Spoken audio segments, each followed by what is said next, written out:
প্রবাসী কত যুবকের লাশ আসে, বাবা এত কষ্ট করে টাকা পাঠাও লাশটা আনার জন্য, কেউ তোমার টাকা দেবে। কিবা হবে সঙ্গে আমার মরণে, কিবা হবে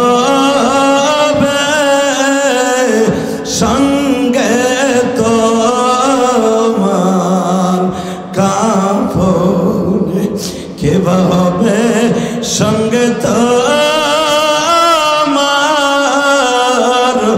অন্ধকার কবরে। কত বছর হয়ে গেল মা বলে ডাকি না মা রে মা।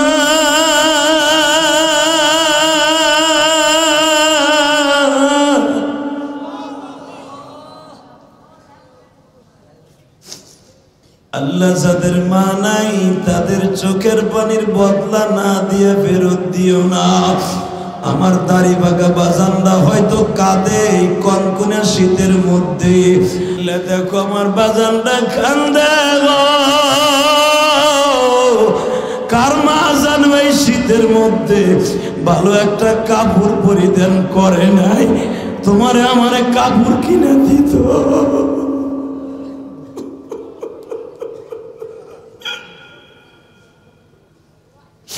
তোমার বাবা জীবনে ভালো একটা পাঞ্জাবি জামা পরে নাই, তোমারে আমারে ভালো ভালো সোয়েটার কিনে দিও।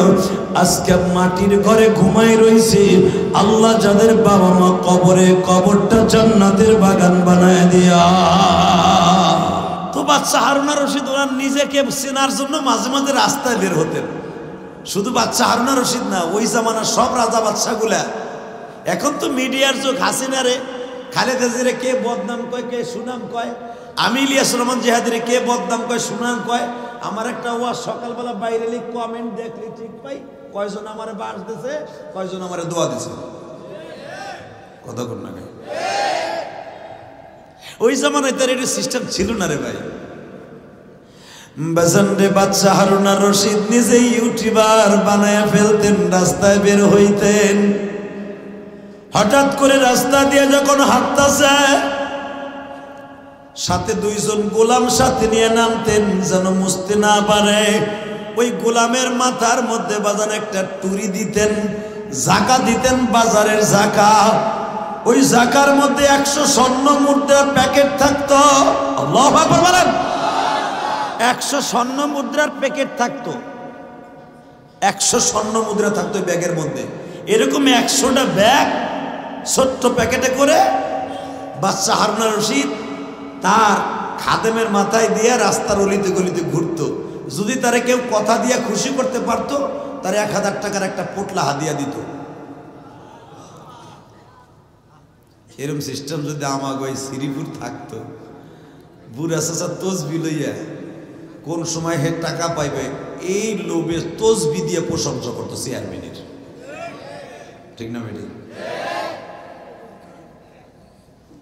হারুনা রশিদ সারাদিন ঘুরতে ঘুরতে ঘুরতে ঘুরতে আর এমন লোক পায় না যে তারা কিছু পুরস্কার দিব। দেখে আপনাকে জয়পুরের ওই অবদার সিপাই বইয়া এক বুড়া মরুভূমির ভিতরে বইয়া খেজুর গাছ লাগাইতেছে, বিলাতি খেজুর গাছ। তা হারুনা রশিদ বুড়ার কাছে যায় কয়, চাচা কেমন আছেন? ভালো। কি করতেছেন? খেজুর গাছ লাগাই। চাচা আমি জানতাম মানুষ লোভে কিছু করে, আপনি কোন লোভে খেজুর গাছটা লাগাইতেছেন? আপনার বয়স কত? কয় 79 বছর। তো 79 বছর বয়সে খেজুর গাছ লাগাইতেছেন, এটা কবে ফল ধরবে, কবে পাকবে, কবে আপনি খাবেন? আপনার আড্ডি তো মাটিতে খাইলেন। বুড়া চট করে কয়, আমি জানতাম এই যুগের মানুষ বলে বলদ হয়, তুমি তো একবারে হারুনা রশিদের মতো বলো।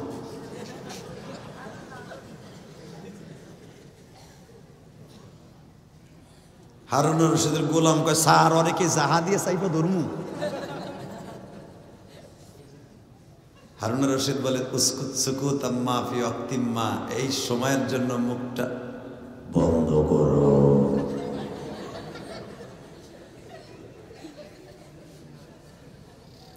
বাদশাহ যদি তার গোলামরা কয় মুখ বন্ধ করো, ওকে পড়র পড়র করতে পারবো? চাচা হারুনা রশিদ কি বলো ওর ঠাডা আমাকে কাবা।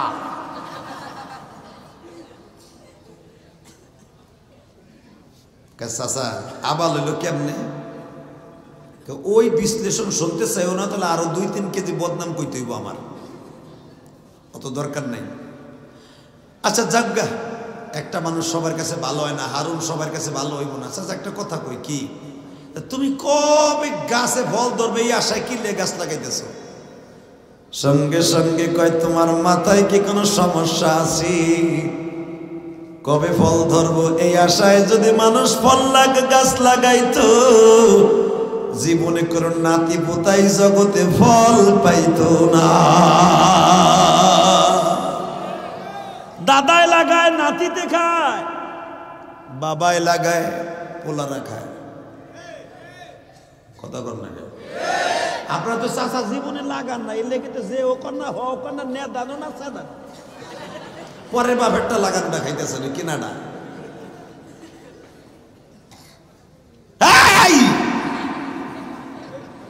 বাচ্চা হারুনার রশিদ, হারুনার রশিদ যখন এত বড় তেজস্বী বাচ্চা, সঙ্গে সঙ্গে যখন বলছে এই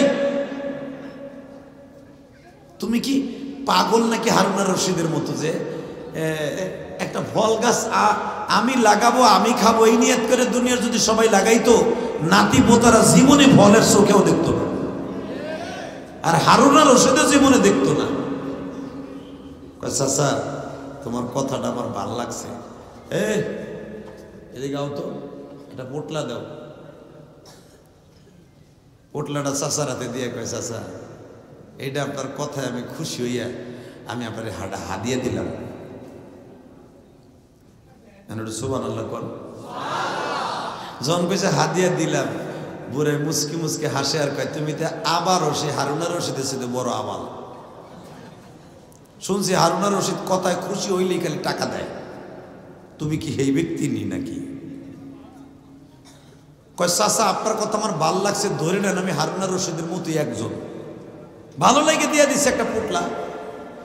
সঙ্গে সঙ্গে কয় তুমি যদি হারুনা রশিদ হও তাহলে আরো ভালো করে শুনিয়ে লো, তুমি না একটু আগে বললা কি এই গাছে কবে ফল ধরবে কবে আমি খাবো, কিন্তু তুমি বুঝিয়া লাও গো গাছ লাগাবার আগেই আল্লাহ আমার ফলের ব্যবস্থা করে দিছি। এইটাও ভাল লাগছে, আর এক পোটলা দাও। কই দুনিয়া এমন কোন গাছ পাইছে যে লাগাবারে 2 সিজনে ফল বেছে 2বারই লাভ হয়ে গেল লাগানোর আগে, তাহলে আমি তো লস করি নাই। কই আর 8টা দে। কই দেখছেন 3বার পাই এলেছে, কই আর 8টা দে। দিতে দিতে যা ছিল থলের মধ্যে সব দেশে। আলহামদুলিল্লাহ বলেন। যখন দিতে দিতে সব দিয়ে ফেলাইছে, হারুনা রশিদ পাও ধরে কয় বুড়া আর নতুন কথা শোনানোর দরকার নাই, আমার থালা বাটি যা আসলে সব দিয়ে দিছে। এবার বিরুদ্ধে লোক কয় হারুনার রশিদ রে তুমি ভাই বোন আমি তোমার চিনি না,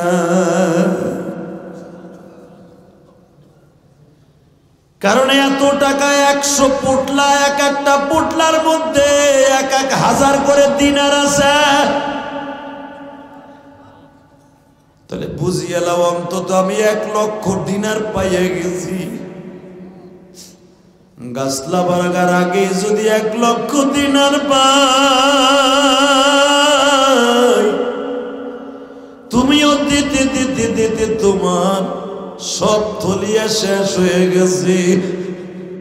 আর আমি যে গাছটা লাগাইতেছি এই গাছটা 24 ঘন্টা আমার মাওলার জিকির করব। 24 ঘন্টা আমার মাওলার জিকির করবে রে হারুন।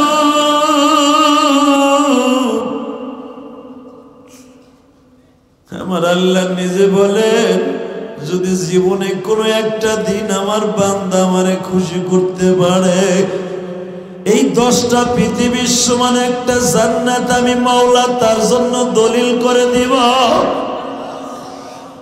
তোমারে কথা দিয়া খুশি করছি, তুমি একটার পর একটা পোটলা আমারে দিতেছো।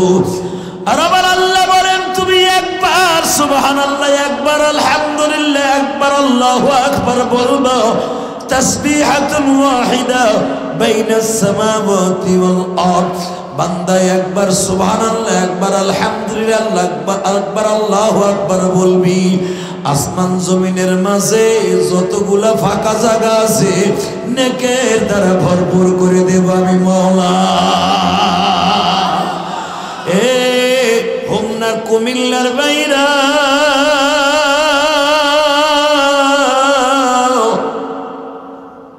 দুনিয়ায় কয়দিন বেঁচে থাকবো জানি না। এই মাদ্রাসার মাহফিলটা আমি দেখলাম ৭৬ বছর, স্বাধীনতার অনেক আগের থেকে এই মাদ্রাসা প্রতিষ্ঠা হয়েছে বাজার। আজকের মাহফিলের সভাপতি আমার ডান পাশে বসা, চেয়ারম্যান সাহেব বাম পাশে বসা, সেক্রেটারি সহ সভাপতি হয়তো পিছনের ডাইনে বামে বসে আছি। মাদ্রাসার মুহতামিম সাহেব এত বছর 2 যুগের 3 যুগের কাছাকাছি মুহতামিম। ও বাজানাই ৭৬ বছর বয়সে কত সভাপতি পরিবর্তন হইল বাবা, কত চেয়ারম্যানের আসরে, কত চেয়ারম্যান এই চেয়ারে আসিয়া মাহফিলে যোগদান করলো। কার কবরের অবস্থা কেমন আমি জানি না গো বাবা। এই পৃথিবী থাকার জায়গা, কেমনে থাকব ওই খবরে পড়িয়া, বন্ধু বান্ধব কাউকে সে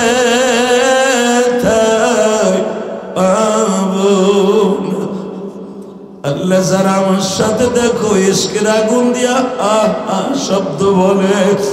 হারুন আর রশিদের থলিয়া শেষ হয়ে গেছে মাত্র আধা ঘন্টার মধ্যে, আর কিছু পুরস্কার দিতে পারে নাই গো। আর এই তোমার পাগলগুলি আসরের পরের থেকে কতবার সুবহানাল্লাহ আলহামদুলিল্লাহ দিয়া তোমারে খুশি করছে মালিক।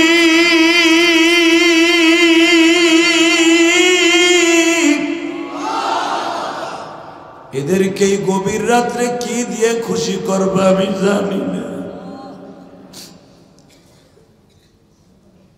দুনিয়ার মানুষকে মানুষ সহযোগিতা করলে, খুশি করলে কিছু না কিছু থ্যাঙ্কস পায়, পুরস্কার পায়, প্রশংসা পায়। আর তুমি তো নিজেই বলছো বান্দা যদি আমারে কোনো জায়গায় বসে আলহামদুলিল্লাহ বলোস, আলহামদুলিল্লাহ সুবহানাল্লাহ বলোস, আমি মালিক তোর পরে খুশি হয়ে একটা পুরস্কার দিয়া এই 10টা পৃথিবীর সমান একটা জান্নাত তোর নামে দলিল করে দিব। আল্লাহ পারে না? পারে বাবা, পারে বাজান, পারে বাবা। আমি দেখতেছি আমার বাজানদের চোখের পানি খেজুর গাছের মতো সোয়ে সোয়ে পড়তেছে। খেজুর গাছের রস যেমনি গাছিতে কাটার পরে সোয়ে সোয়ে পরে, আমার বাজানদের চোখের পানি সোয়ে সোয়ে পড়তেছে। বাবা দুনিয়ার কোন বাড়িতে বাবা আগুন লাগলে দমকল বাহিনী খালের বিলে পাইপ লাগাইয়া পানি নিয়ন্ত্রণ করে। জাহান্নামের আগুন নিয়ন্ত্রণ করার মতো কোনো পানি পৃথিবীতে নাই। শুধু একটা জায়গার পানি আছে বাবা, সেটা হলো বান্দার, গুনাহগার বান্দার চোখের পানি। আপনার চোখের পানিগুলো যখন খেজুর গাছের গাছিতে, খেজুর গাছের মাথা কেটে দিলে যেমনি জ্বর জ্বরাইয়া পড়ে, যদি আপনার এই চোখের পানিটা, গরম পানিটা ডালিমের রসের চাইতে সুন্দর পরিষ্কার বাবা, এই পানিটা যদি জীবনে কোনো একদিন জাহান্নামের ভয় ফেলায় দিতে পারেন গো, আপনার আর কোনোদিন জাহান্নামের আগুনে জ্বলতে হবে না। আল্লাহ নিজের কোরআনে বলে, ওয়াম্মা মান খাফা মাকামা রাব্বিহি ওয়া নাহান নাফসা আনিল হাওয়া ফাইন্নাল জান্নাতা হিয়াল মাওয়া। বান্দা আমার ভয় কাঁদবি, আমার ভয় আমারে ডাক দিবি, আমার ভয় তুই আমারে মওলা বলে স্বীকার করবি, ফাইন্নাল জান্নাতা হিয়াল মাওয়া। আমি জান্নাত তোর নামে দলিল করে দিয়ে দুনিয়ার থেকে নিয়ে আসবো। বাবাজান এই ৭৬ বছরের জীবনে কত দাড়ি বাঁকা মানুষ কবরে চলে গেছে।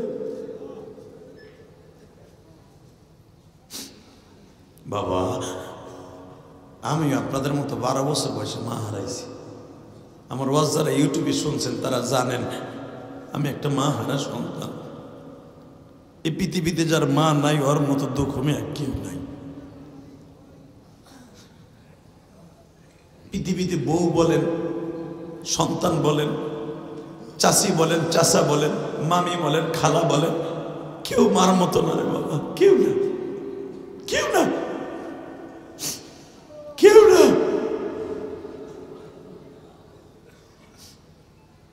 তার জ্বলন্ত একটা প্রমাণ আমি দিয়ে দিই। আল্লাহু আকবার বললেন না?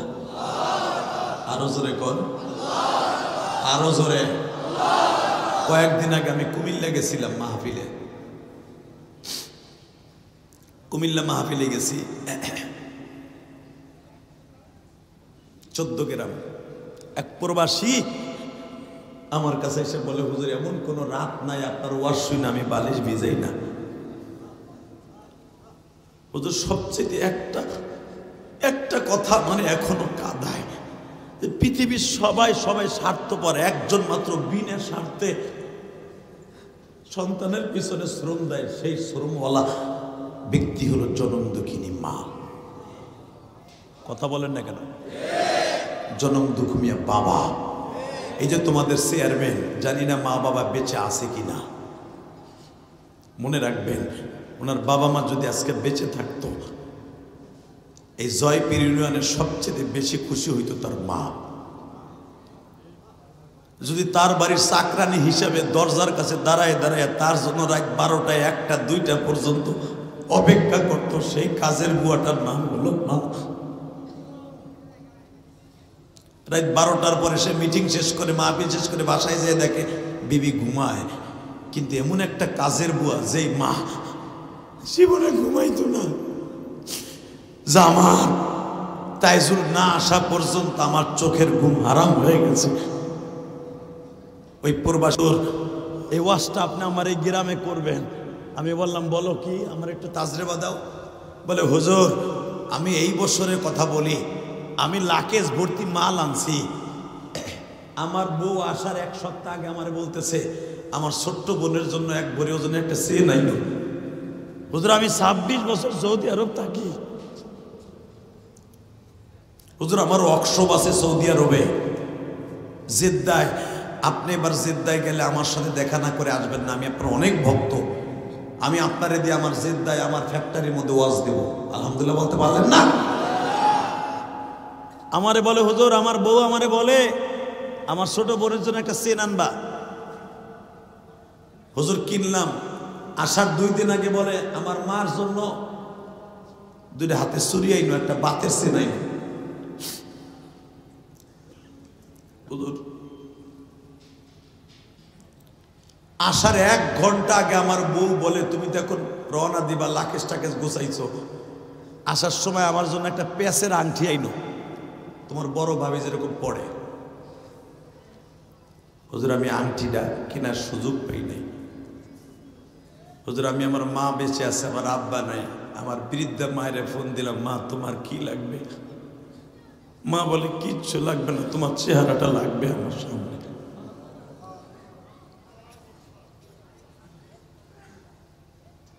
এই যে 1 সপ্তাহ আগের কথা বলছি। তোমার কিছু লাগবে না বাবা, তুমি তো আমার অনেক কিছু দিছো, তোমার ভাইরাও দিছে, তোমার বাবাও আমারে দিয়ে গেছে। বাবা আমার কিছু লাগবে না, আমি মরে গেলে তো সবই আমার মেয়েরা পাবে, পোলার বউরা পাবে। বাবা যদি আমার জন্য আনতে চাও, রসুলের দেশের থেকে 1 গাঁট তসবিহ নিয়ে আইসো।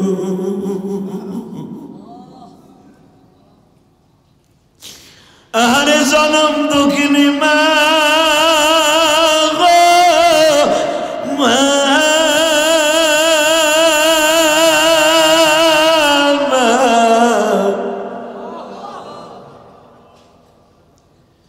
এই জন্যই তো আমার এতিম নবী বলেছে হুমা জান্নাতুকা ওয়া নারুকা মা বাবা তোমার জান্নাত, মা বাবা তোমার জাহান্নাম।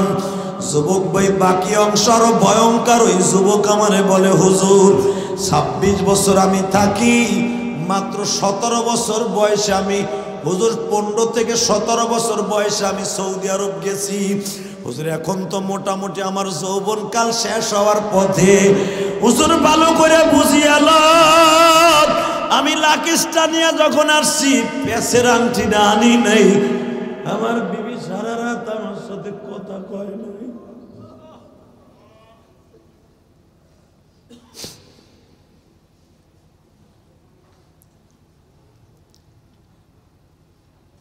ভাই কার জন্য কি করছো ভাই? হে প্রবাসী ভাইরা, আমি জানি হোমনার এই এলাকায় বেশিরভাগ প্রবাসীরা থাকো। ভুল করে বুধ নামে অ্যাকাউন্ট করে যাইও না। বউ তোমার বান্ধবী না, বউ তোমার বান্ধবী না। বান্ধবী যদি পৃথিবীতে একজন থাকে, সে হলো মা। কথা জোরে বলো, জোরে জোরে জোরে জোরে জোরে। বউ তোমার টাকা মাইরে দিয়ে আর এক বেটার লাগে ভাগ্যে যাইতে পারে। তোমার জনম দুঃখিনী মা তোমার টাকা ভাগ্যে নিয়ে কোনোদিন অন্য বাপ ধরবে না। আজকে বোর খুশির মধ্যে সব ঢুকাই থিয়া দেস বেটা। বোর কাছ থেকে নিয়ে নিয়ে তোর বাপ প্যারাসিটামল কিনা খায়, ডায়াবেটিসের ওষুধ কিনা খায়। তোর মতো আবাল, তোর মতো গরু দণ্ডমূর্খ আল্লাহর জগতের একটাও নাই।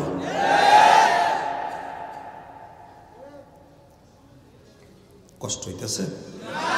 আর মাত্র 5 মিনিট কথা কব। আরে আমি কোন সময় যেন একটা সিল্লানি দিয়েছি, ও জানি কি কইয়া উঠছে। যে আমাকে কান খুব সিরিয়াস রে ভাই। ওয়াজ করি 25 বছরে, এখনো পর্যন্ত কানটা 14 বছরের বলার মতো। মারহাবা বলেন। তোমার বয়স কয়দিন হইব? এই যদিও দেহের দাড়ি মোছে একটাও বাকে নাই, 25 বছর ওয়াজি করি বেটা। আর গোপালগঞ্জ লাগো দেরি করেই পাকে। দেখো না আমার শাশুড়ি শেখ হাসিনা অর্ধেকও পাকে নাই এখনো।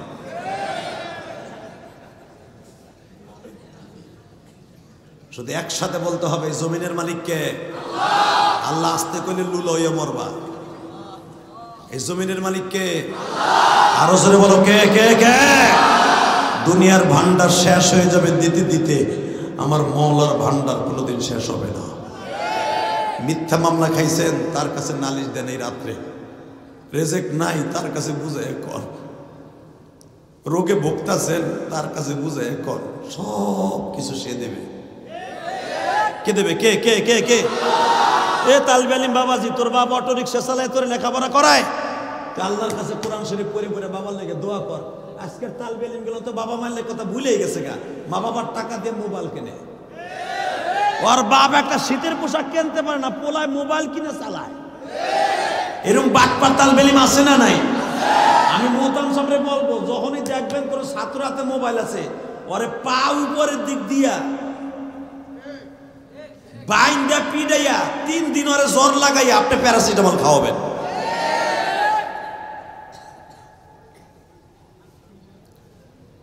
কষ্ট হইতেছে? অজ্ঞাবী, তারপর ওয়াজ করুন। তবে একটা কথা বলে দিয়ে যায়, জীবনের 80 বা না 80, এই শ্রীপুর হোমনা ইতিহাস ব্রেক হয়ে যাবে আজকে। কুয়াশার মধ্যে যারা বসে আছেন, আল্লাহ এদের সবাইকে আপনি মাফ করে দেন। এই শীতের মধ্যে আমার বাজানরা বসে আছে, আরে জানে যে যাওয়ার সময় 1 পোটলা বিরিয়ানিও দেবে না, 10টা টাকা ভাড়াও দেবে না। আল্লাহ তুমি জানো তুমি এদেরকে কি দিবা। তবে হারুন আর রশিদের পোটলা শেষ হয়ে যেতে পারে, তোমার পোটলা শেষ হবে না। এরা বাড়িতে যাওয়ার আগে এদের জীবনের সব গুনাহ মাফ করে দিবা। আল্লাহ গুনাহ মাফ করে দিক, অসুবিধা আছে? যারা দাঁড়ায় আছেন বিশ্বাস করেন, আপনাকে হাতে পাও ধরে বলছে বইয়া পড়েন, শীত কম লাগবে। দাঁড়াই থাকলে লুঙ্গির ভিতর দিয়ে যে ঠান্ডা বাতাস ঢুকা টোপলা মোপলা কিন্তু ঠান্ডা হয়ে যাইতেছে।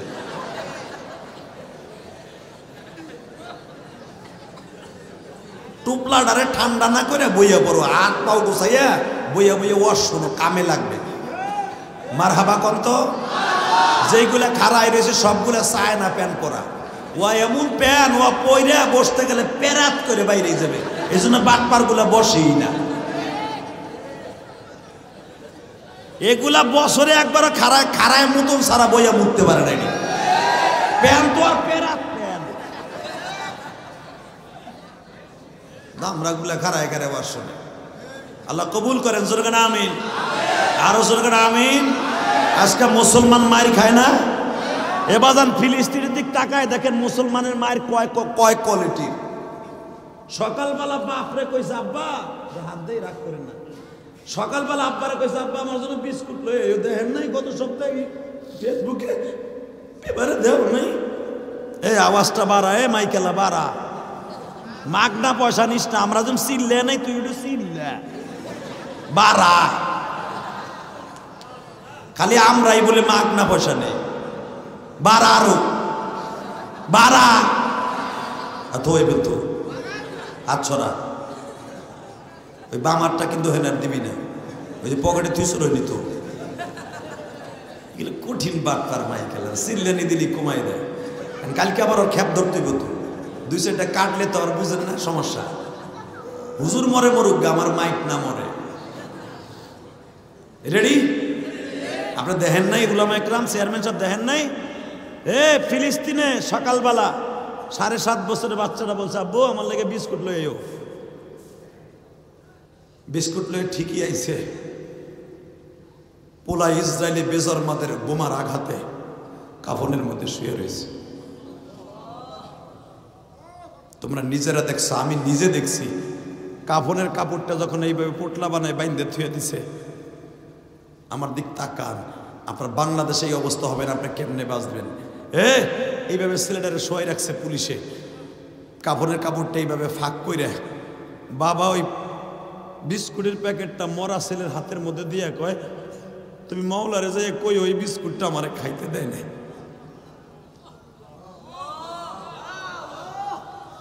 মরা ছেলের হাতের মধ্যে বিস্কুটটা এইভাবে গুইজা দিয়ে কয়, বাবা হাত ধরে কয় তুমি এই বিস্কুটটা আল্লাহ পর্যন্ত লয়ে যাইও।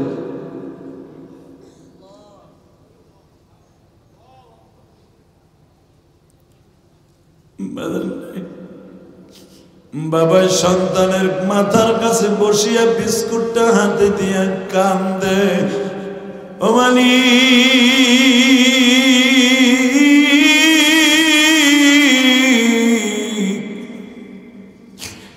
তুমি এই শহরটারে কত দামি বানাইছো। সুবহানাল্লাযী আসরা বি'আবদিহি লাইলাম মিনাল মাসজিদিল হারাম ইলাল মাসজিদিল আকসা আল্লাযী বারাকনা হাওলাহু লিনুরিয়াহু মিন আয়াতিনা ইন্নাহু হুয়াস সামিউল বাসীর। কোরআন তেলাওয়াত শুনে যারা আল্লাহু আকবার বলবেন জীবনে হার্টের রোগ হবে না। আমি আবার কোরআন তেলাওয়াত করতেছি সূরা বনী ইসরাইলের। ওয়া আতাইনা মূসাল কিতাবা ওয়া জাআলনাহু হুদাল লিবানি ইসরাঈলা আল্লা তাত্তাখিযু মিন দুনি ওয়াকিলা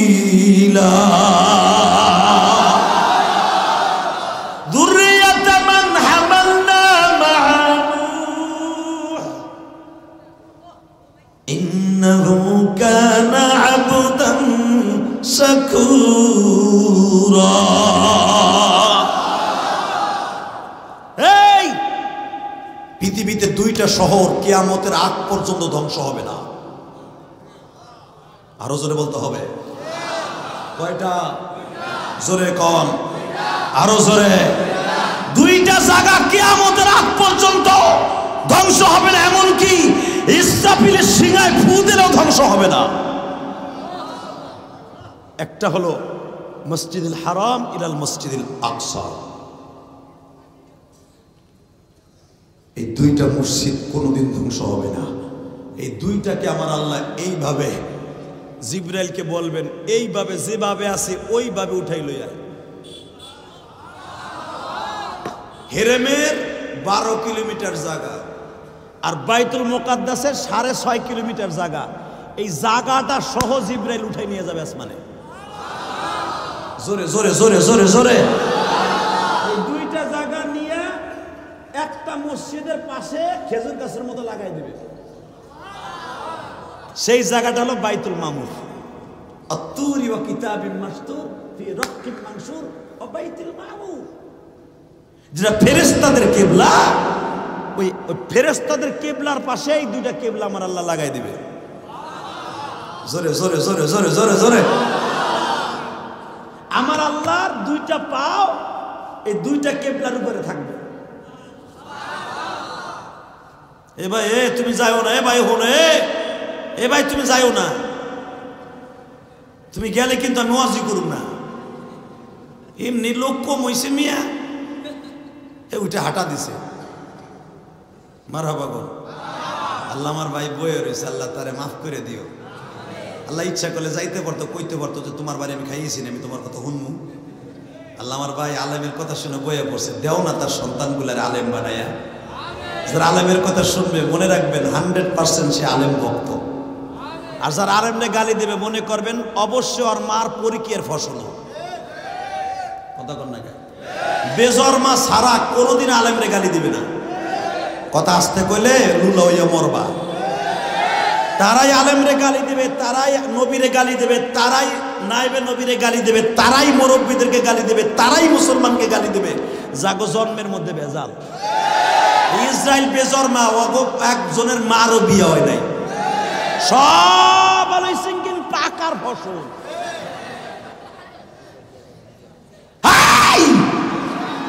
জীবন চাক আর থাক, যেই কেবলা দুইটাকে আমার আল্লাহ আসমান উঠাই নিয়ে যাবে, ওই কেবলার প্রতি যদি আর একটা বার বম্বিং করে, আমার দেশের মাননীয় প্রধানমন্ত্রীকে ধন্যবাদ জানাই। আমার গোপালগঞ্জ টুঙ্গিপাড়ার জন্ম নিয়েছে এই জন্য নয়, মাননীয় প্রধানমন্ত্রী কোনো বেজন্মাদের পক্ষে নয়, মাননীয় প্রধানমন্ত্রী মুসলমানের পক্ষে, বাইতুল মুকাদ্দাসের পক্ষে। দীপ্তকাণ্ড অবস্থাও হোমনার মুসলমান যদি আর একটা বার কোন হামাসের উপরে, ফিলিস্তিনের উপরে বেজন্মার আর একটা বম্বিং করে কোনো মসজিদ ঘুরে দেয়, ওদের বিরুদ্ধে সারা পৃথিবী থেকে প্রতিবাদের ঝড় উঠবে। কাকে রাজি আছো? আল্লাহকে দু হাত তুলে দেখায় নাও।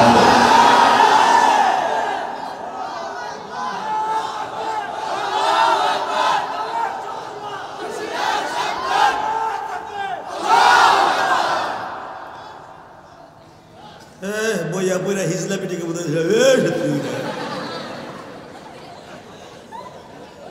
মহা যুবক দজ ভাঙ্গা গুলা ফেসবুক চালিয়ে সব শেষ করে এলেছে।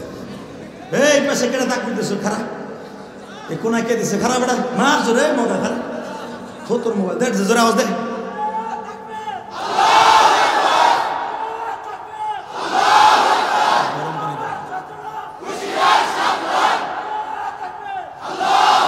মাঝখানে কে খারাইছিলেন? মাঝখানে কে? আল্লাহর ওলি খারাও তো, জোরে মারো।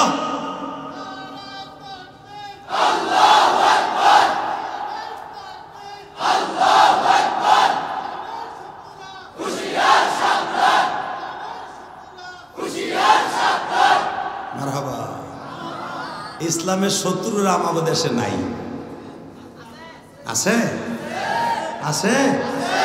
সত্য কথা কইছেন তো? পারবেন না কোবাইতে? হ্যাঁ পারবেন কোবাইতে? সে যে দলেরই হোক, আর আওয়ামী লীগের হোক, আর বিএনপির হোক, আর জামাতের হোক, জল যেটা মনে হয় সেটা করবো। ইসলামের বিরুদ্ধে কথা কইলে রাত্রে ওরে গলা টিপা মেরে দেবো।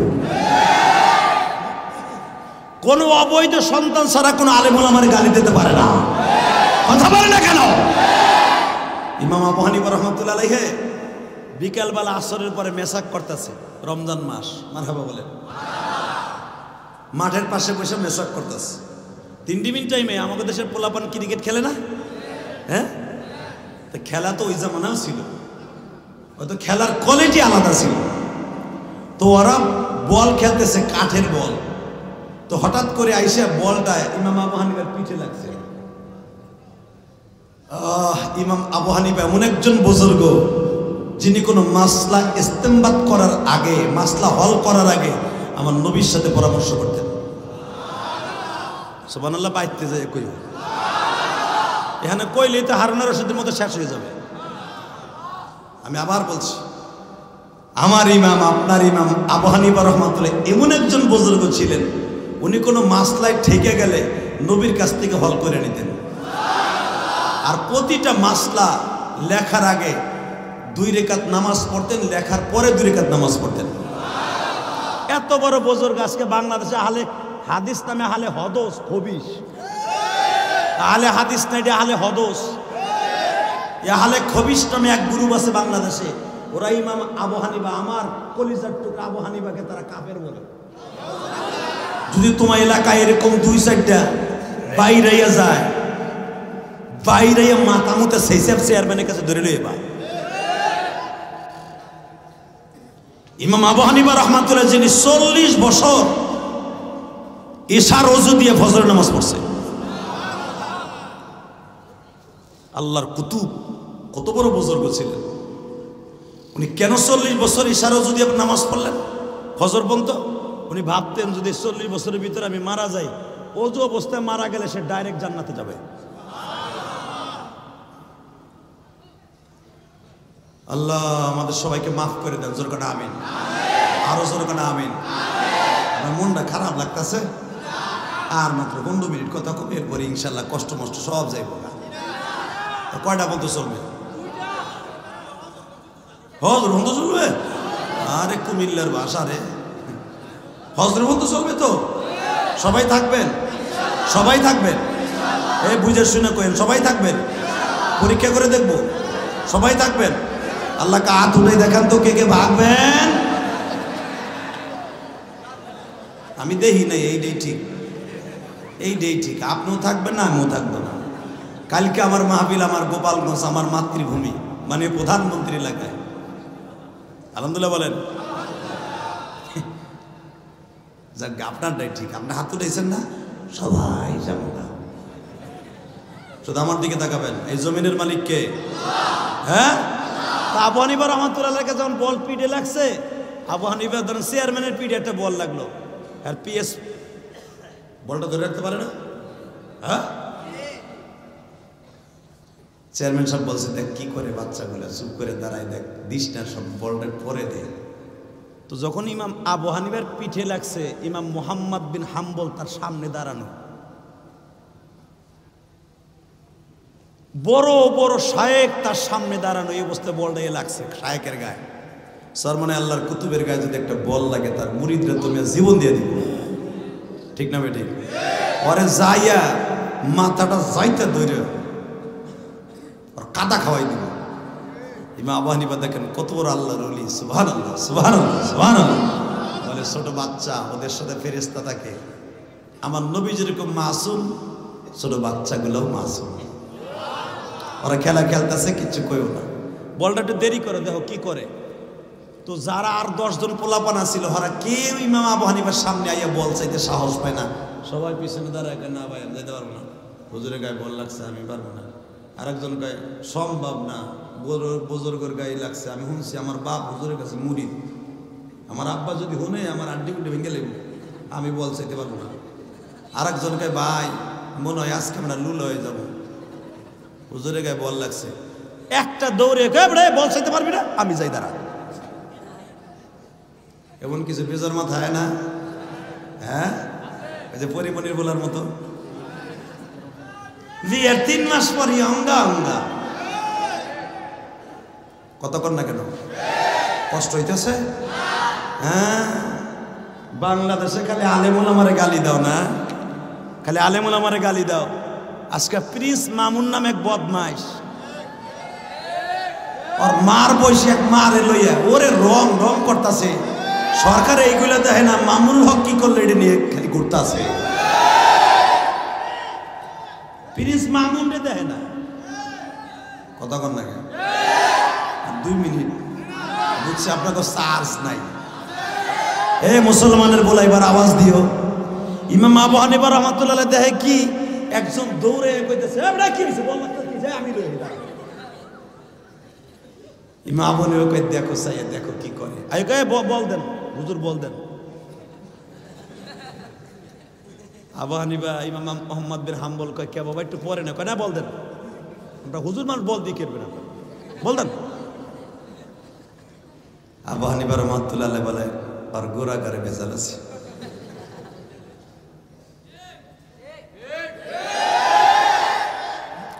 ইমাম মোহাম্মদ বিন হাম্বল লাভ দিয়ে দাঁড়িয়ে বলে শায়েখ আর গোরাগারে ভেজাল আছে, আপনি কেমনে বললাম? বললাম, খবর লইয়ে দেখো।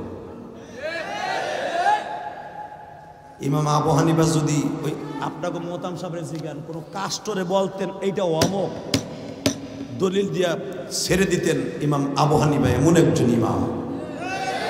যখন বলছে আর গোরাগারে ভেজাল আছে যায় দেখ,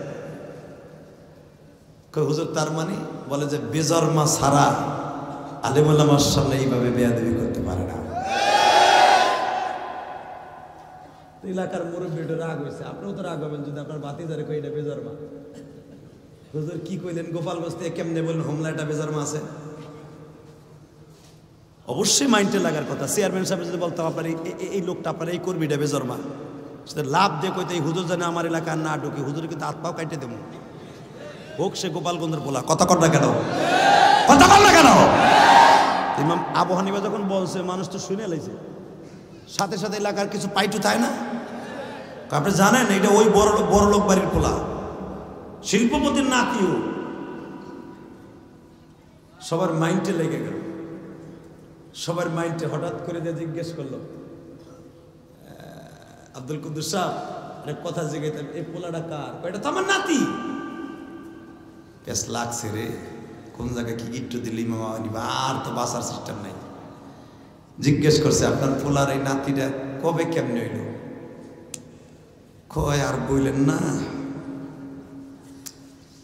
ওর মা আমাগো বাসায় কাজের বুয়া ছিল। আমার বড় পোলায় একটা কিছু করে লাইছে গোপনে বিয়ের আগে, পরে দৌড়ে পরে বিয়ে দিয়ে দিছে, সেই ঘরের নাতি আমার। এটা খেয়েছে কোন কি হয়েছে? ইমাম মোহাম্মদ বিন হাম্বল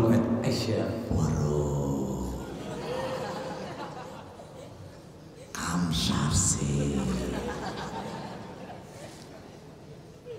কথা কন না কেন?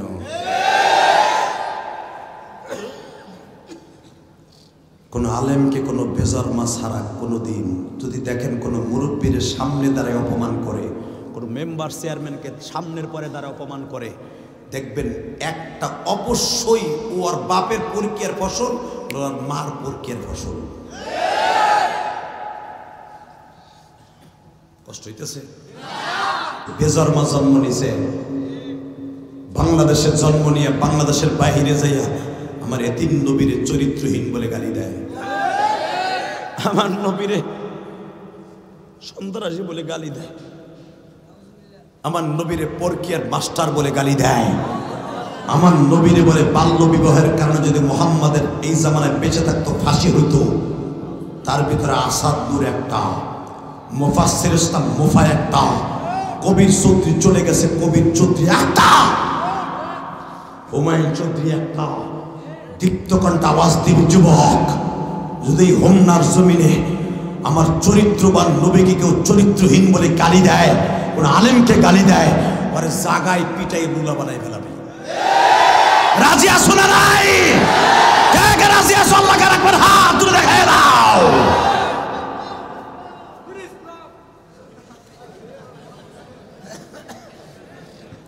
পাম শেষ।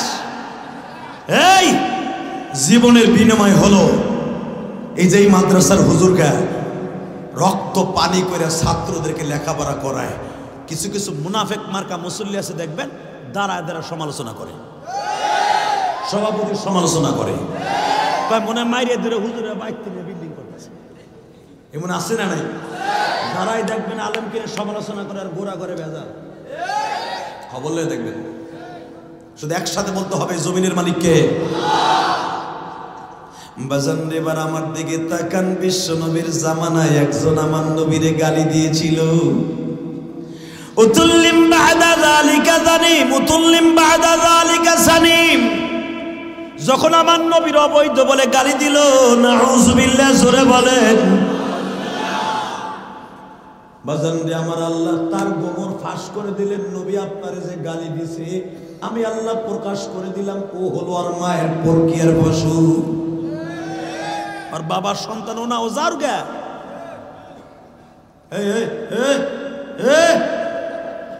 ও যদি ওটা না একটা জাতা দে, কেন কেন কেন বাটপাটা 3 বার উঠছে, রগা ঢিলা ভাবে কি আমি দেখি না 2 বার উঠছে এই 1 ঘন্টার মধ্যে। তোর কন্ট্রোলিং পাওয়ার তো কম, তা ওন বুঝছিস কা তুই? রাগ করতেছেন? আমি আর আমুন, আমি আইলি তো বিপদ, এই উঠতে দিই না, বলা বান্ডে দেখেন না। এ যুবক, যারা বসে থাকবি আল্লাহ জান্নাতে তোর একটা ঠিকানা হবে, কারণ এটা হলো দুনিয়ার কোনো জান্নাত না, এটা আখিরাতের জান্নাতের প্যান্ডেল। আগামীকালকে সকালবেলা আর এই জান্নাতের প্যান্ডেল থাকবে না। বলেন তো আলহামদুলিল্লাহ, বলেন আল্লাহু আকবার। যতবার আল্লাহু আকবার বলবেন আল্লাহর থইলে শেষ হবে না ইনশাআল্লাহ। বাজান, 2টা জমিন কোনদিন আমার মালিক ধ্বংস করবে না, আসমানে উঠাই নিয়ে যাবে। মসজিদে হারাম আর মসজিদে আকসা। মসজিদে হারাম বানিয়েছে কাবা শরীফ, যেটাকে আপনারা বলেন ইব্রাহিম আর ইসমাইল, আর মসজিদে আকসা বানিয়েছে ইসহাক আর ইয়াকুব। এই 2টা মসজিদ আমার আল্লাহর কাছে এত দামি। একটা মসজিদ থেকে আমার নবী এই মাসে মেরাজে গেছে, আর একটা মসজিদ থেকে আমার নবী আল্লাহর বাড়িতে বেড়াইতে গেছে। মসজিদে হারাম থেকে মসজিদ আকসা পর্যন্ত এটাকে বলা হয় ইসরা। কি বলা হয়? জোরে বলেন, আরো জোরে। ইসরা মানে ট্যুর, ভ্রমণ করা। মসজিদে হারাম থেকে মসজিদ আকসা পর্যন্ত যাইতে 42 দিন সময় লাগতো ওই জামানায়। কতদিন? 42 দিন সময় লাগতো মসজিদে হারাম থেকে মসজিদে আকসা যাইতে। বাজান রে, আসতে লাগতো 42 দিন। আমার নবী সুবহানাল্লাযী আসরা বিআবদিহি লাইলাম মিনাল মাসজিদিল হারাম। লাইলাম এখানে মারিফা না নাকিরা। লাইলান মারিফা না নাকিরা। সুনির্দিষ্ট সময়কে বলা হয় মারিফা, আর নাকিরা অনির্দিষ্ট সময়কে বলা হয় নাকিরা। অনির্দিষ্ট সময় একটা রাতের কিছু অংশ। লাইলাম মিনাল মাসজিদিল হারাম ইলাল মাসজিদিল আকসা। নাকিরা দিয়ে আমার আল্লাহ বুঝাই দিলেন কতটুকু সময় আমার নবী মুহাম্মদকে মসজিদে হারাম থেকে নিয়ে মসজিদে আকসা পর্যন্ত নিয়ে গেছি, যেখানে যাইতে 42 দিন সময় লাগতো। ওই জামানায় 2300 ঘোড়া চালাইয়া আমার নবীর মাত্র 1 রাতের ভিতরে আমার বাড়ি পর্যন্ত ঘুরেই নিয়ে গেছি। মসজিদে আকসা থেকে ছাদে সিঁড়ি লাগাইয়া আমার বাড়ি পর্যন্ত আনছি। এটাকে আমি আল্লাহ মেরাজ হিসাবে ঘোষণা দিয়েছি। আমার দিক তাকাবেন, কোনো দিক ঘুরবেন না। আমার নবী যখন 6ষ্ঠ আসমানে মুসা নবীর লগে আলাপ করতেছে, মারহাবা কোন, আরো জোরে। আমার নবী যখন ইউসুফ নবীর সাথে 3য় আসমানে কথা বলতেছে, 3 মিনিটে আমি ইউসুফ আলাইহিস সালামকে আমার নবী জিজ্ঞেস করি, ইউসুফ, ও ইউসুফ, দেখি আপনার জামাটা একটু দেন তো। আল বিদায়ান নেহের মধ্যে দেখবেন আমার নবী কয়েকজন নবীর মিরাজের রাত্রে স্মৃতিটা দেখছে। তো ইউসুফ আলাইহিস সালাম বলে, হুজুর সবকিছু থুইয়া আপনি আমার জামাটা উড়াইতে বললেন কেন? বলে, পৃথিবীতে আমি পেয়েছি তোমার সূরা ইউসুফ আমার কাছে নাযিল হয়েছে, তোমার নামে একটা সূরা নাযিল হয়েছে। কয়েকজন নবীর নামে আমার পর একটা সূরা নাযিল হয়েছে, যেরকম সূরা ইউনূস, ইউনূস নবীর নামের উপরে। সুবহানাল্লাহ বলেন। আমার জাতির পিতা ইব্রাহিম, সূরা ইব্রাহিম। এবং তোমার নামের মতো একটা নাম নিয়ে এত বড় দৈর্ঘ্য প্রস্থ একটা সূরা আর কোন নবীর উপর নাযিল হয় এত বড় সূরা। সূরাটার নাম সূরা ইউসুফ। এই পুরা সূরা ইউসুফটা বইরাই খালি তোমার আলোচনা। তো এই ইউসুফের মধ্যে শুনছি, আমি দেখছি জিবরাইল আমারে বলছে তোমার ভাইরা তোমারে মারিয়া মারতে মারতে বেহুশ কইরা এরপরে কুয়ার মধ্যে ফেলছে। শুধু একটা কথা বলতে চাই রে ইউসুফ, তোমার ভাইরা তোমারে মারছে আর আমারে মারছে তায়েফের ছেলেরা। 2 মাইলের মধ্যে পার্থক্যটা আমি দেখব রে ইউসুফ।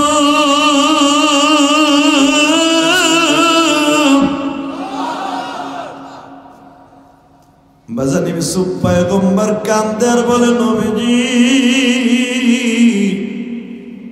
আমার ভাইরা আমার বাবার কাছ থেকে যখন আমারে নিয়ে আসে জোরতা বলে নিয়ে আসছিল ইউসুফরে আমরা খেলা শিখাবো ইউসুফরে আমরা কোলে কোলে রাখবো কিন্তু নবী আমারে কোলে তো রাখেই নাই আমার বড় ভাই রবিন আমারে আসার দিছে এমন জোরে আমার বড় ভাই আসার দিয়ে জমিনে ফেলাই দিছে আমার ভাই জুদ সামায়ুল মুক্তালি মকসিদা মকসুলমিনা আমার এমন মারগুলা মারছে নবী মারতে মারতে আমার 3 বার বেহুশ করছে আমার 3 নাম্বার ভাই সামায়ুন আমারে বাল বাল বলে তুই যদি এখানে জোরে কথা বলোস আমি তোরে মারিয়ে ফেলবো তুই কোনো কথা বলবি না হাত পাও বাইন্দা তোরে কুয়ার মধ্যে ফেলবো বাঁচলে বাঁচলি নয় মরলে মরলি হুজুর তখন আমি বেহুশ ছিলাম দুনিয়ায় কোনো ভাইরে এইভাবে মারে আমি কোনো ইতিহাসে পাই নাই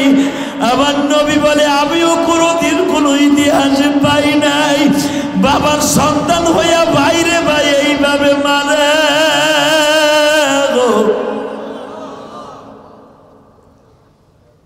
ইউসুফ তুমি এবার আমারে বলো মায়ের খাওয়ার পরে তোমারে কুয়ার মধ্যে কে বাঁচাইছে ইউসুফ বলে একমাত্র আমার মওলাই আমারে বাঁচাইছে হুজুর আমারে ফেলানোর পরেই তারা ছেড়ে দেয় নাই কুয়ার কাছে 3 দিন পর্যন্ত পাহারা দিছে আমারে জন্য একটা বণিক কাফেলা উঠাবার জন্য বালতি ফেলাইছে পানি উঠাবার লাগে ফেলাই আমার উঠাই নিয়ে আসছে নবী যখন আমারে উঠাইছে আমার ভাইরা আবার আমারে বস্তার মধ্যে মাইরে ঢুকাইছে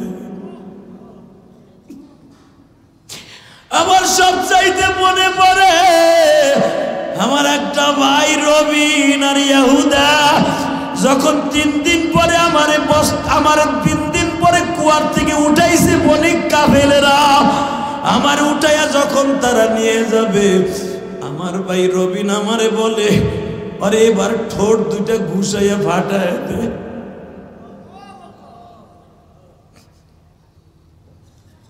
হুজুর আমার একটা ভাই আসিয়া মঞ্চরে আমার মুখের উপরে ঘুষি মার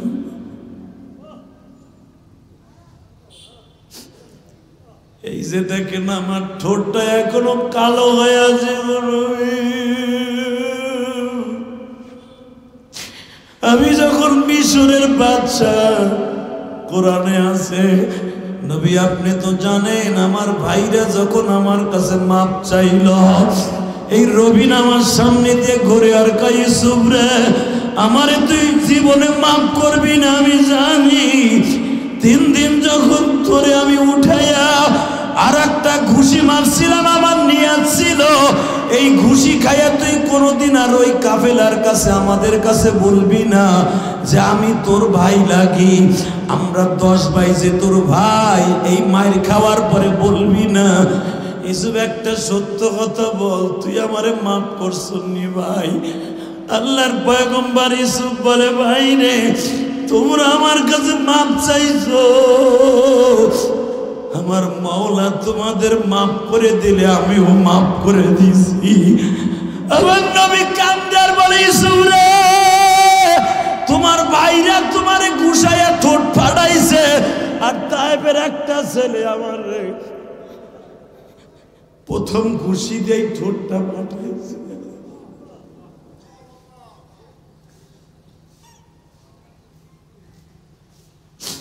আল্লাহ দেখো আশিকি রাসূল গুলো কান্দে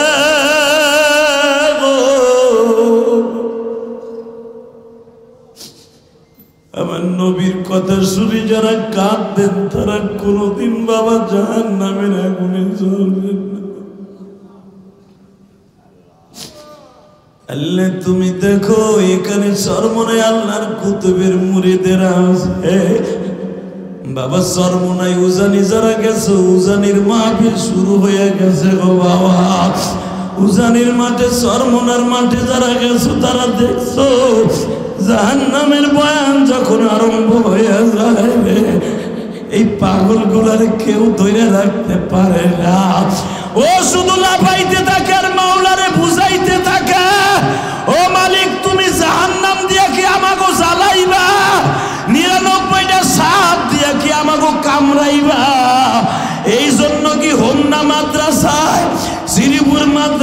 কবরে জাহান্নামের ভয়ে কাঁদছিলাম। ওয়া আম্মা মান খাফা মাকামা রাব্বিহি ওয়া নাহান নাফসা আনিল হাওয়া। যুবক, আমি তোর পাও দুটো ধরে বলছি, বাবা দুনিয়ার আর কয়দিন থাকবি রে? কত যুবকের লাশ আসতেছে, প্রবাসী কত যুবকের লাশ আসে। বাবা এত কষ্ট করে টাকা পাঠাও, লাশটা আনার জন্য কেউ তোমার টাকা দেয়। কিবা হবে সঙ্গে আমার মরণে,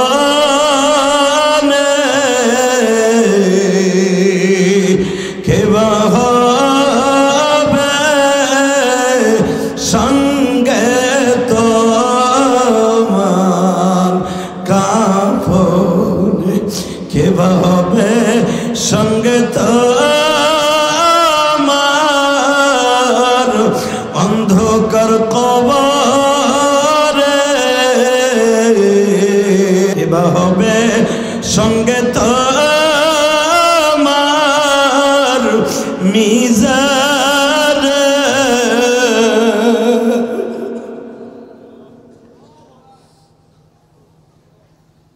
আল্লাহ, আমি জানি না কার মা নাই, কার বাবা নাই। আল্লাহ, যারা চোখের পানি ফেলায় কাঁদতেছে সবাইকে মাফ করে দেন আল্লাহ।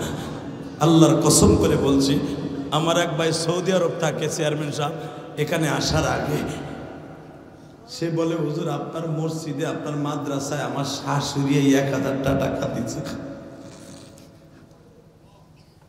আমি বললাম আপনার শাশুড়ি দিচ্ছে মানে?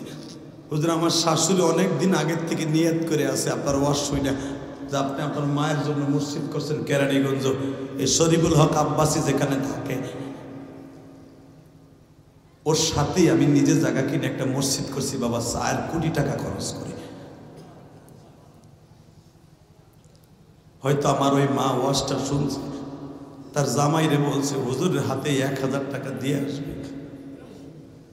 আমি তখন ভাবছি আমার এই মা কত ভালোবাসে আমারে, আর এই ভালোবাসাটা আমার না বাবা, এটা আমার মায়ের দোয়া। জোরে বল যুবক, জোরে বল, জোরে বল, জোরে বল, জোরে বল। তার জ্বলন্ত প্রমাণ এখনই আমি দিব আপনারে। ইউসুফ নবীর সাথে আমার নবীর যখন দেখা, ইউসুফ বলে এই ঠোঁটটা ফাটাইছে আমার ভাইরা, আর আপনার ঠোঁট ফাটাইছে তায়েফের ছেলেরা। নবী এখানেই শেষ না, আমার যখন আমার ভাইরা 20 টাকায় বিক্রি করে দেয়, তখন ওই কাফেলার সাথে ওয়াদা ছিল 1 ঘন্টার ভিতরে মিশর ক্যানান ছাড়বা, মিশরের বর্ডারে ঢুকবা। 2 নম্বর শর্ত, এই গোলামকে আমাদের মিশরের বর্ডারের ভিতরে, ক্যানানের বর্ডারে থাকা অবস্থায় বস্তার গিট্টু খুলবা না। 3 নম্বর শর্ত, যত দ্রুত পারো তোমাকে দেশে ঢুকবা, তা না হলে কিন্তু তোমাকে অবস্থা খারাপ বানায় হেলাবো। আমরা 11 ভাই 10 ভাই, এখানে শেষ না। 4 নম্বর শর্ত দিছে, ও আমাদের বাড়িতে চুরি করে এই গর্তে ঢুকছিল। আমার ভাইরা আমার চোর বলছে। নবী আমারে মারছে, আমার কোনো দুঃখ নাই। আমার আপন ভাই আমারে বলে চোর। আমার নবী ইউসুফ আলাইহিস সালামের 2 গেলে সুমা দিয়ে কয়, মক্কার মানুষ আমার এর চাইতে জঘন্য গালি দিছে। নাউজুবিল্লাহ বলেন না? আরো জোরে কন। তখন আমার নবী মেরাজের রাতে ইউসুফ আলাইহিস সালাম রে একটা কথা জিজ্ঞাসা করছিল, যুবক এখন কানবি। পৃথিবীতে ইউসুফ নবীর মতো সুন্দর আমার নবী ছাড়া এত সুন্দর আল্লাহ পৃথিবীতে কাউকে বানায় নাই। ইউসুফ আলাইহিস সালামকে জিজ্ঞেস করে, ইউসুফ রে তোমার সবচেয়ে বেশি ট্রেজেরি ঘটনা কোনটা, সবচেয়ে বেশি কষ্ট পাইছো? ইউসুফ আলাইহিস সালাম বলে, নবী আমার যখন বস্তার মধ্যে ভইরা মালিক আমারে কিনে নিয়ে যাইতেছে মিশরে, তখন আমার মনটা কেন যেন বলতেছে যেখান দিয়ে আমার নিয়ে যাইতেছে সেখানে আমার মায়ের কবর। কারণ মালিক আমারে বস্তায় বইরা উটের উপরে বসাই ফেলছে, উটের হাওদাসের মধ্যে। তখন আমি বস্তার ছিদ্র দিয়ে দেখতেছি পাশে আমার মায়ের কবরটা আমি রাইখা মিশরে চলে যাইতেছি। নবী তখন আমার মালিককে, আমি আমার মালিক কফিলকে বলছিলাম, ও মালিক আমি আমি তো আর জীবনে হয়তো কেনানে আসবো না। তোমরা আমার ভাষা বুঝো কিনা জানি না, আমি তোমাদের ভাষা বুঝি।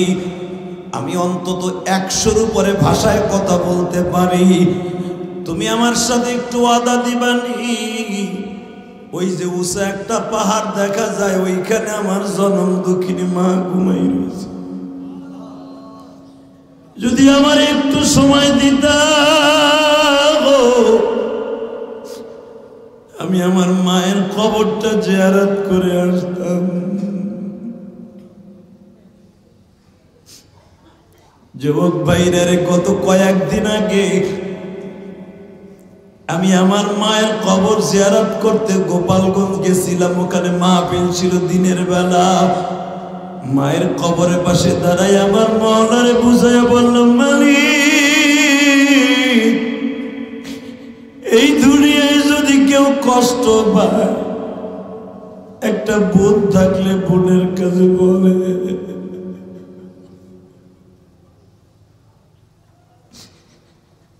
আমার তো মা একটা বোন রেখে যায় নাই। ও মা,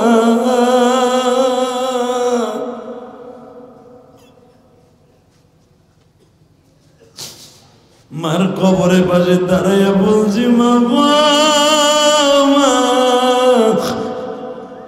যে এলাকায় মাঝে আসছে মা, তোমার জীবদ্দশায় এই এলাকায় আমি মেলায় যাইতাম। মা, তুমি কবরে কেমন আছো আমি জানি না গো মা, তোমার ইলিয়াসকে মাফ করে দিও মা।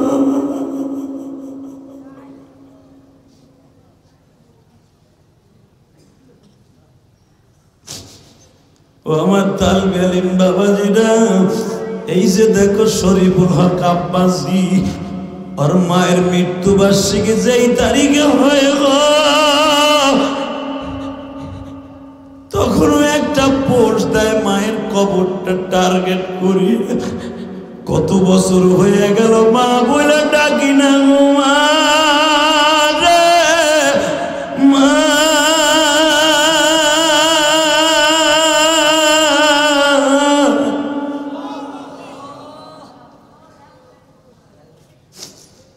আল্লাহ যাদের মা নাই তাদের চোখের পানির বদলা না দিয়ে ফেরত দিও না।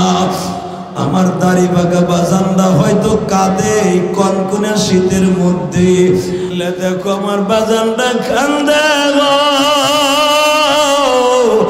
কার মা জানো এই শীতের মধ্যে ভালো একটা কাপড় পরিধান করে নাই, তোমারে আমারে কাপড় কিনে দিত।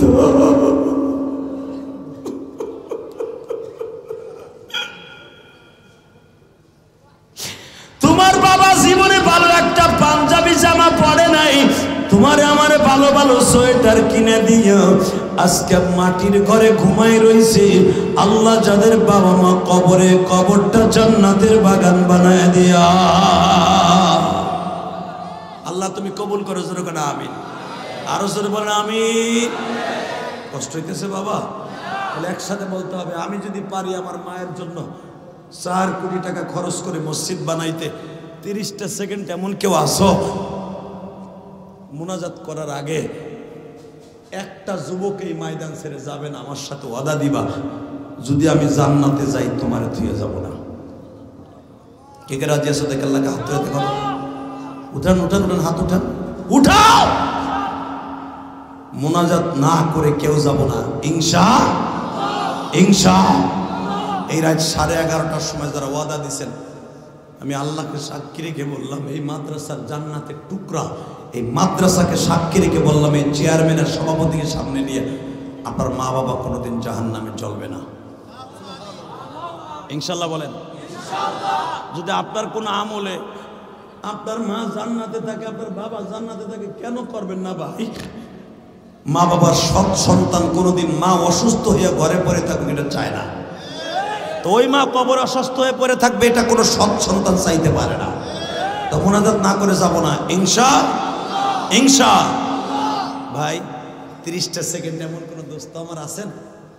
হুজুর আমি যতদিন বাঁচবো আমার বাবা মায়ের প্রাণ দিয়ে ভালোবাসবো, রাজি আছেন? ইনশাআল্লাহ। কে কে ভালোবাসবেন হাত উঁচু করে দেখান তো। যারা দাঁড়ায় আছে ওরা মনে হয় বোঝে নাই কিছু। আমি আবার নামান, হাত নামান, হাত নামান। যতদিন বাঁচবেন, এই যে আমার সোজাসুজি জায়গাটা একটু খালি হয়েছে, এটাই বয়েবা গেটের সামনে যারা দাঁড়ায় আছো, আমি তোমাকে বন্ধু বানাবো। যাইস না ভাই, যাইও না ভাই, যাইও না। চাদরওয়ালা পিছনে ব্যাক করিস না। এই জায়গাটা বসেন তো আমার সামনাসামনি, যারাই বসবে আমি তাদের বন্ধু বানাবো ইনশাল্লাহ। ওই লাল চাদর গায়ে দিয়ে যে বয়ে রয়েছে, বহত দেই এখানে। লাল চাদর বুঝছি, ওটা সেমরিগো চাদর নেব।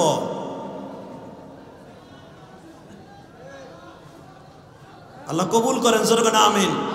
তাহলে একসাথে বলেন তো, মা বাবারে ভালোবাসবেন তো ইনশাল্লাহ? বাবা মার কাছে মাপ চাইবেন তো? মাঝে মাঝে মা বাবার হাত ধরে পাও ধরে মাপ চেয়ে নেবেন, যেন আল্লাহ আপনাকে কবরে ভালো রাখে।